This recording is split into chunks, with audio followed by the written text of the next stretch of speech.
Seguimos con nuestro Congreso de Atracción y Selección de Talento 2022. Soy Andrea Donaire, directora de proyectos en la Red de Recursos Humanos, y quiero presentarles a nuestro próximo speaker, Simón Castillo. Simón se desempeña como consultor internacional para Hogan desde 2016 y actualmente como gerente global para distribuidores. Ha sido responsable de ayudar, promover y asesorar a distribuidores y socios en países de habla hispana y resto del mundo. Con más de 20 años de experiencia en el mundo corporativo, Simón brinda una perspectiva única de las necesidades y requisitos internos de los clientes, así como del desarrollo organizacional y gerencial, capacitación y la gestión y adquisición de talento. También nos acompañará luego en la sección de preguntas Kimberly Ney, quien se unió a Hogan como consultora de investigación en 2013. Hoy en día se desempeña como directora de Talent Analytics y lidera el diseño e implementación de proyectos de investigación para validar soluciones de selección y desarrollo personalizadas para la base de clientes nacionales e internacionales de Hogan. Bienvenido, Simón.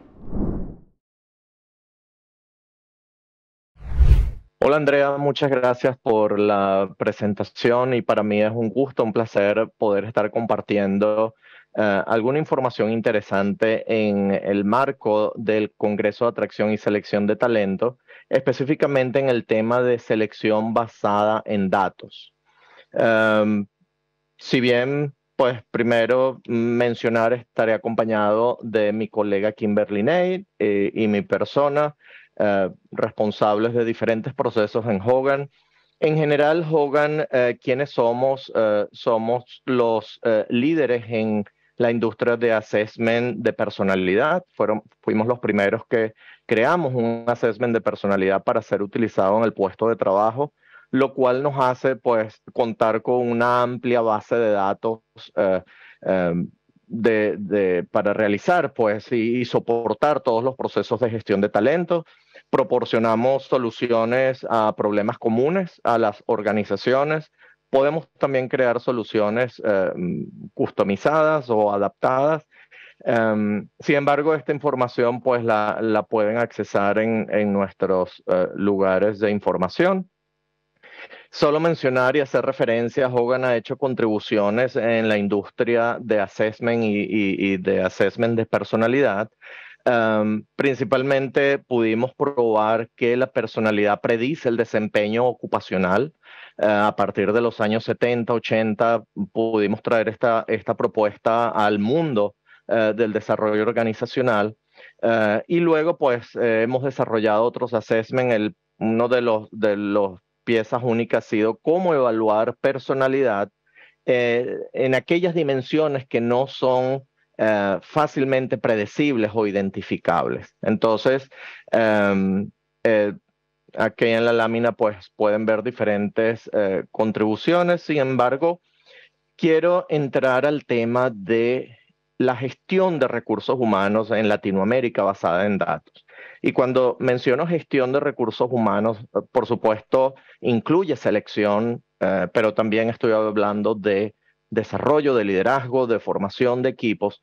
Y en Latinoamérica específicamente, y en experiencias pasadas, pues durante los 25 años de vida profesional, yo estando en diferentes corporaciones, me encontraba siempre con un dilema. ¿Cómo hago para explicarle a mis clientes internos que los assessments, las pruebas, los métodos que utilizábamos en recursos humanos están basados en números, están basados en ciencia? Entonces, ahí hablamos de normas, de qué es validez predictiva, confiabilidad, costos de contratación. Y no solamente era venir a explicarle a los clientes internos de una manera cualitativa por qué X o Y decisión o por qué esta recomendación o por qué podíamos sugerir unas acciones concretas, bien sea para selección o para desarrollo. Entonces, el día de hoy, si bien hay 7 puntos acá, voy a ser bien conciso y vamos a cubrir estos temas. Primero, cómo elegir una evaluación, cómo elegir un assessment para selección. Vamos a hablar un poquito de normas, validez predictiva, por qué decimos que la personalidad predice el desempeño en el trabajo, qué es la confiabilidad, Brevemente, costos de contratación, que es nuestro siempre caballo de batalla con nuestros clientes internos. Y luego vamos a ver beneficios de hacer una selección basada en datos. Entonces, la primera pregunta que nos hacemos es cómo elegir una evaluación, cómo elegir un assessment para selección. Y aquí les traigo algunas preguntas de autorreflexión donde es importante conocer las respuestas para poder entender y ofrecer a la organización la mejor herramienta que les convenga. Entonces, primero identificar qué miden los cuestionarios.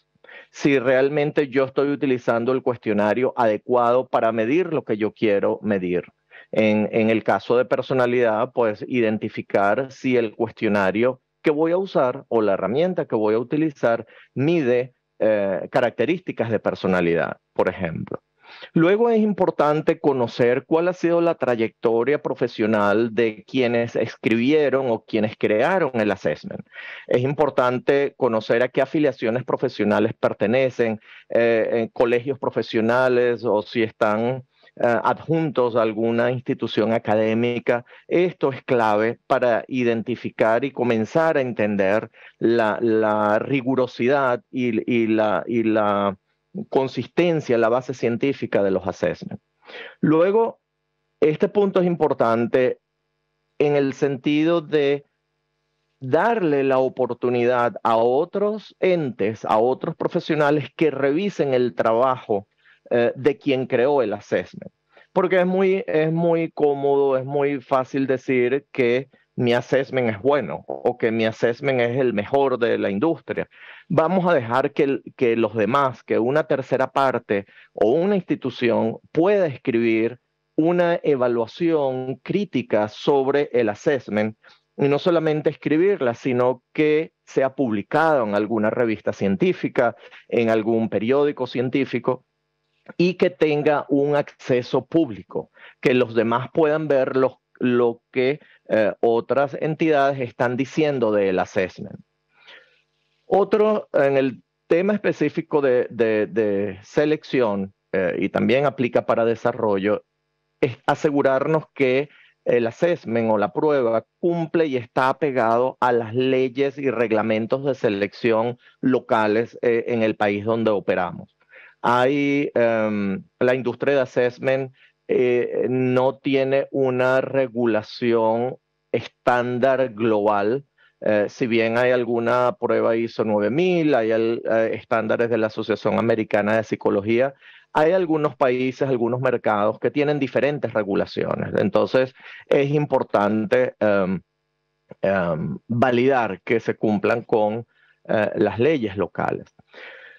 Adicionalmente, importante identificar que el assessment venga acompañado de documentación técnica, manual técnico, un paper, una soporte donde yo pueda entender cómo fue creado, cuál fue la norma que se utilizó, cuál fue la población a la que va destinada.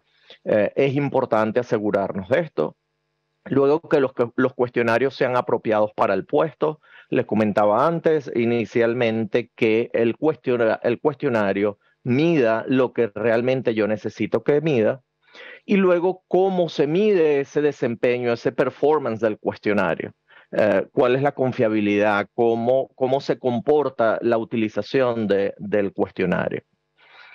Luego, un tema clave, si los assessments y las herramientas son adaptados a las diferentes culturas y si tienen un soporte local. Esto es clave, porque muchas veces, sobre todo en el tema de traducciones, si el assessment fue creado en inglés o en alemán o en algún otro idioma diferente al que lo voy a usar, en el caso nuestro el español, por supuesto, ¿cuál fue el proceso de traducción que aseguró que el ítem o la pregunta mantiene el espíritu original del ítem original o de la pregunta original y no solamente hacer una traducción literal de las palabras, sino que considerar estos elementos culturales? Entonces, luego de responder a estas preguntas, ya les mencionaba pues el tema de la norma. ¿Qué es esto de la norma? Eh, si yo tengo un candidato que obtiene un puntaje y esta persona, en este caso el ejemplo que obtuvo 23 en una escala que se llame ambición, ¿qué significa ese valor? Si yo no tengo una norma que es mi grupo de referencia, los puntajes van a significar muy poco, porque yo no puedo comparar si es grande, si es alto, si es lo que necesito, si es predictor, si no es predictor. Entonces, para eso es la norma. Y luego, las normas proporcionan un contexto que nos va a permitir comparar los puntajes del individuo con aquellos de un grupo relevante. En Hogan, nuestra norma, pues hablamos de que tenemos una escala del 0 al 100, donde yo puedo decir que el individuo tiene una posición, ocupa un valor percentilar en relación. ¿Qué es un valor percentilar? Es simplemente la posición que ocupa un individuo en relación a en este caso, una población. Si yo tengo 23, quiere decir que yo estoy por encima del 23% de la población de la norma. ¿Esto es bueno, es malo? No hay resultados buenos o malos. La norma no me dice si un resultado es bueno o malo. Simplemente un resultado es relevante en función del rol y en función de lo que estoy buscando para esa posición. Luego hablamos de validez. ¿Qué es esto de validez predictiva? Cuando hablamos de la validez, se refiere a que si el assessment o la herramienta predice desempeño. La validez se refiere a la exactitud del cuestionario, a la exactitud de la herramienta, si estoy midiendo lo que quiero medir, si mide lo que se supone que mide. Y en este caso vamos a hablar de la validez predictiva. ¿Qué tan sólida es la validez para predecir un comportamiento o predecir éxito en un rol? Una referencia para mencionar que el indicador que utilizamos para cuantificar la validez lo llamamos el índice de Pearson, que se señala con una R. No vamos a entrar a los detalles psicométricos de este indicador o estadísticos, pero sí destacar que a través de este índice podemos cuantificar la relación entre A y B, entre una cosa y la otra. Y el rango con que se mide va de -1 a +1. Ya vamos a ver esto con algunos ejemplos. ¿Qué significa? Aquí tenemos una lista de conjunto de variables donde yo puedo decir que motivado a una, la otra puede ocurrir.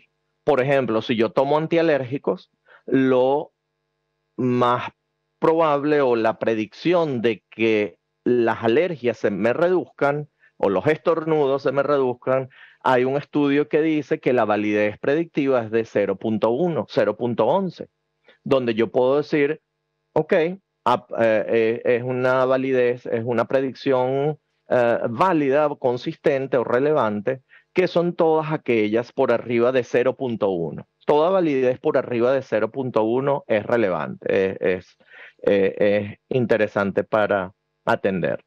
Otra variable, por ejemplo, efectos del ibuprofeno para reducción del dolor. Efecto del Viagra, por ejemplo, en mejoramiento de la función sexual. Hay estudios que prueban eso y pueden predecir una validez o un resultado de hasta 0.38. Y estos ejemplos los traigo a colación para comprender de una manera práctica qué significa la validez predictiva en los métodos de selección. Aquí tenemos los más tradicionales, por supuesto el primero no es, los primeros dos no es tradicional, el tema de cara y sello, es simplemente un proceso aleatorio, por supuesto la validez es 0, igual que el polígrafo, todavía existen El uso del polígrafo en procesos de selección o de desarrollo, por supuesto, también es cero. Y luego, cuando entramos a hablar de estos métodos de selección, como la entrevista de selección típica en general, ya comienza a tener una validez relevante, 0.1.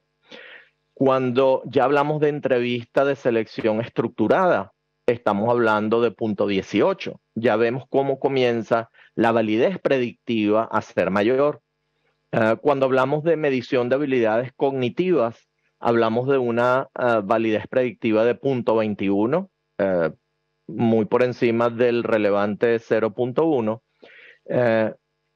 Pero cuando comenzamos a incorporar cuestionarios o herramientas de personalidad, vemos cómo da un salto inmenso el indicador de validez predictiva. Cuando a la entrevista de selección sumamos los cuestionarios de personalidad, la validez predictiva sube a punto 4, a punto 5.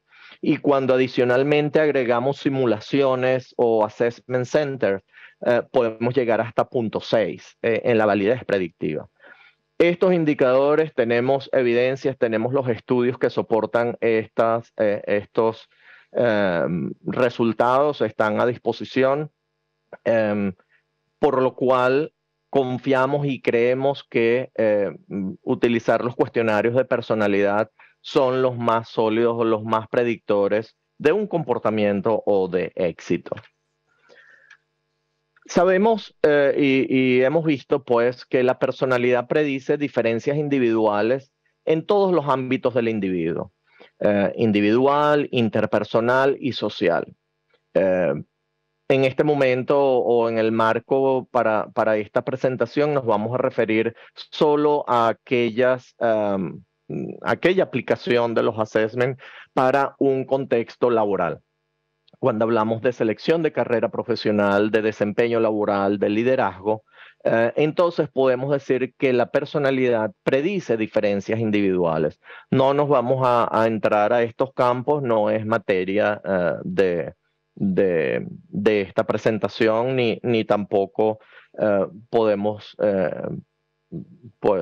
incluirlo en esta acá. Pero volviendo al tema de predicción en el desempeño del desempeño laboral. Aquí quiero hacerles referencia simplemente al modelo teórico más aceptado de la comunidad de psicólogos a nivel global, que lo llamamos el Big Five o el Five Factor Model, donde hay 5 dimensiones de la personalidad que son comunes pues a todo ser humano, a todos los individuos. Entonces, teniendo un uso general sin una especificidad en el criterio para validar que tanto predice una característica u otra, podemos identificar, utilizando el modelo en general, que hay algunas dimensiones muy consistentes como es la prudencia, la conciencia de uno mismo, de punto 22, en este caso en particular que se tomaron diferentes familias de trabajo. Hubo hay una predicción también de punto 13 en el tema de extraversión, de habilidades sociales. Existen otras predicciones u otros indicadores como están acá, pero lo que les quiero indicar es que en el tema de personalidad, utilizando o aplicando la teoría socioanalítica, que es la que utilizamos en Hogan, podemos tener una validación de criterios mucho más específica por cada una de las dimensiones de los 5 factores, del modelo de los 5 factores. Estas dimensiones han sido adaptadas al medio laboral, obteniendo estas que tenemos acá, como es estabilidad emocional, ambición, prudencia, etcétera.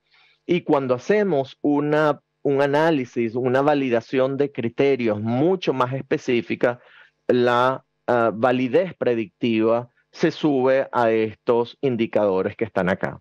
Para ello, igual también tenemos todos los estudios donde en este caso podemos ver que las características de personalidad más predictoras del desempeño laboral es la estabilidad emocional, y la ambición. Hay una definición particular para estas escalas, no las vamos a ver en este momento, pero esto es lo que muestra nuestros estudios. Luego hablamos del tema de confiabilidad de la prueba. Confiabilidad de la prueba o de la herramienta se refiere a la consistencia de la prueba. Y para esto tenemos dos elementos o dos vías para asegurarnos o para medir la confiabilidad de la prueba. La primera es lo que llamamos test-retest o prueba y reprueba, si cabe el término, pero no es más que el mismo individuo responde al mismo assessment, a los mismos items en diferentes momentos en el tiempo. Cuando vemos 90, 180, pensemos en días. Lo tomo hoy, luego a los 90 días, luego a los 180 días, y yo puedo identificar si los resultados son consistentes y yo puedo decir que existe una confiabilidad de la prueba. Estamos hablando de pruebas de personalidad y personalidad es la característica más estable del individuo, independientemente del momento de vida o de la situación personal o laboral. La personalidad es estable en el tiempo. Hay excepciones, hay momentos especiales o específicos a considerar. Sin embargo, en general, podemos identificar que la consistencia y los resultados tienen una correlación medida también con el indicador de Pearson, que me puede decir que hay una fuerte correlación entre los resultados de uno y otro. Y luego la segunda parte es lo que llamamos consistencia interna. Se refiere a si yo obtengo el mismo resultado o si yo puedo validar el mismo resultado preguntando o presentando diferentes items o diferentes preguntas.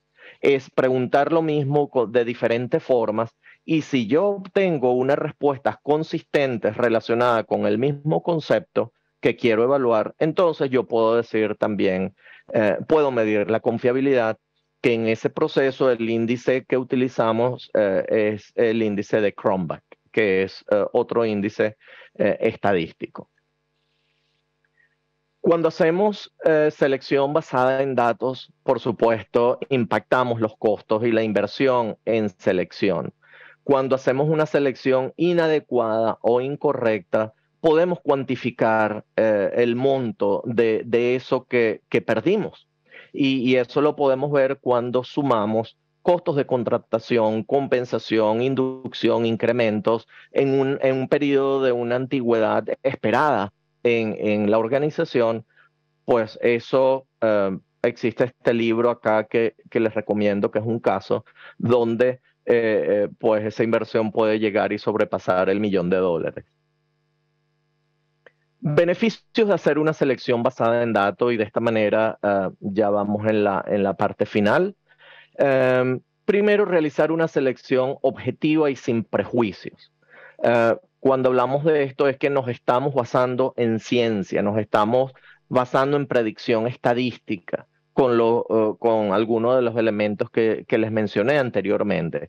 Y no existe ningún prejuicio, no existe ninguna intuición, no existe esa frase a mí me parece o yo pienso que, porque ahí ya estamos integrando nuestro propio punto de vista, que le restaría a objetividad a la decisión o al proceso. Entonces, cuando hacemos una selección basada en datos, pues es objetiva y sin prejuicios. Parece muy directo, pero definitivamente tenemos una optimización en la inversión en selección, de hacer inversión en una prueba de personalidad que mida personalidad, me va a ahorrar todos esos posibles costos de no tener una selección, no haber realizado una selección adecuada. Por supuesto, también la reducción en la rotación. Al yo tener el candidato adecuado en la posición, por supuesto, la permanencia en el rol va a ser mayor. Y esto, a su vez, va a generar que el equipo con el que trabaja, si estamos hablando de una posición de liderazgo, pues este líder va a tener mejores características para generar compromiso o engagement con los colaboradores. Y un punto importante que quiero destacar, y venimos hablando muchísimo de esto en los últimos 8 o 10 años, pero pues en Hogan comenzamos en los años 60, cuando se hablaba se promulgó la Ley de Derechos Civiles en Estados Unidos. Um, los assessment de personalidad vinieron a ser la herramienta indicada para asegurar la contratación de diversidad, de dar un acceso equitativo a todos los candidatos por igual, sin tomar en cuenta sexo, raza, religión, estado civil, antecedentes penales o de cualquier manera, pues dar la misma oportunidad a todos y ingresar o incluir todos aquellos candidatos o población que puedan calificar a un proceso. Entonces, personalidad no discrimina. No podemos decir si tomásemos dos reportes o dos resultados de los assessment, no podemos decir si uno es hombre o mujer, o si hay una personalidad de un negro o un blanco, o de un alto o un pequeño, o de una persona divorciada o una casada. No hay manera de cómo identificarlo. Por eso es que a los assessment de personalidad es la herramienta indicada para asegurar o para mejorar la diversidad, la equidad y la inclusión. De esta manera voy concluyendo y les agradezco muchísimo la atención y quedo atento a las preguntas. Muchas gracias.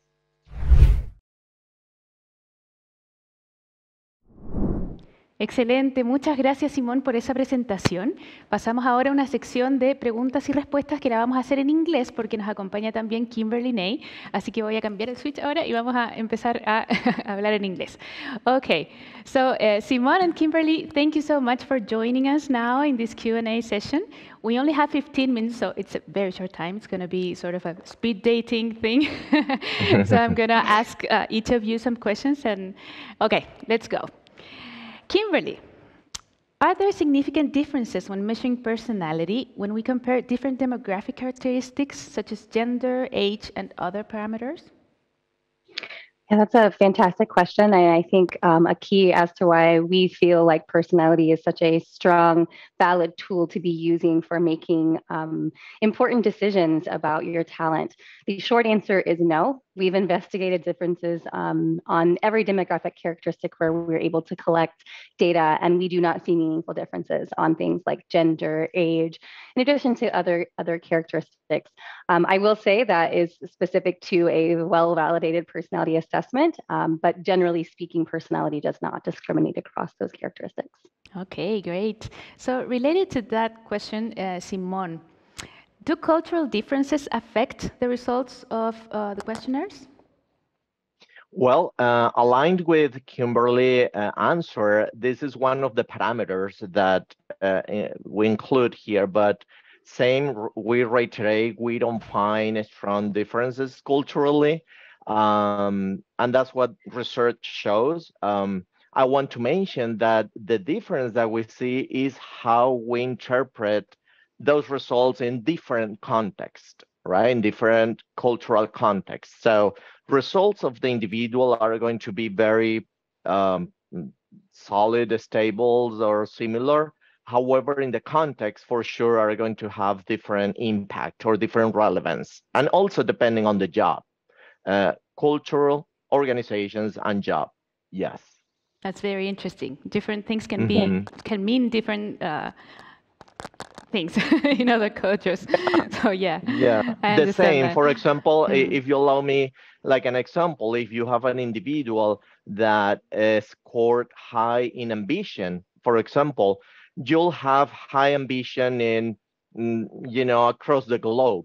But what does it mean high ambition in Latin America? What does it mean in Africa? What does it mean in Asia or Europe or the US?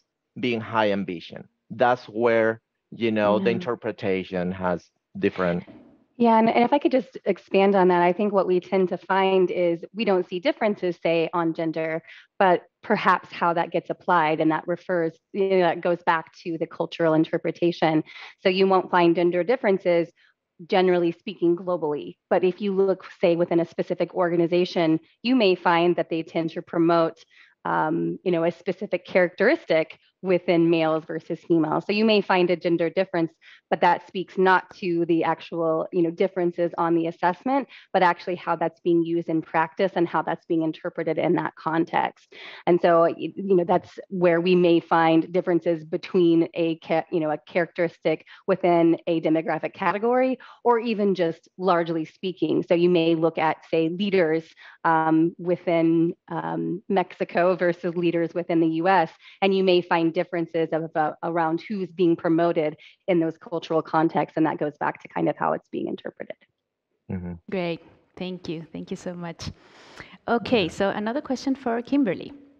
I want to ask you, Kimberly, about intuition. It's something we all use to make decisions, and of course, when we hire someone, it's not an exception. But should we still use intuition to make our recruitment decisions, or should we only rely on scientifically validated tools? Is it one or the other? Can we mix them? Yeah, that's a fantastic question. And it's really challenging because I think we all have a bias towards thinking that our intuition is accurate. It's why the interview is, just historically popular and continues to be popular today, because we think through that interview process, we're going to be able to draw some insight and be able to use our intuition to make decisions. And what I would say is, the more that you can lend to or use more scientifically validated tools, the better. And that's because we know, and research is very clear, that intuition is often heavily biased by things that we don't even realize.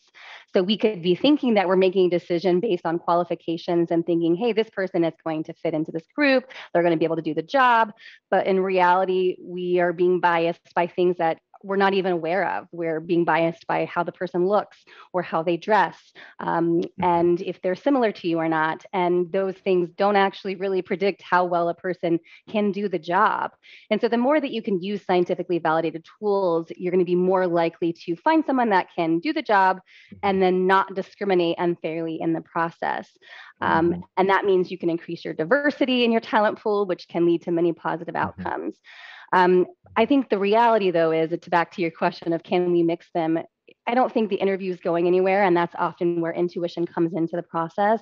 But what I would say is the more you can do to add rigor to your process, the better. So if you're going to use an interview, make it a structured interview. And there are many ways that you can structure that process to pair with a personality or other validated tool to make sure that you're not introducing bias into that process.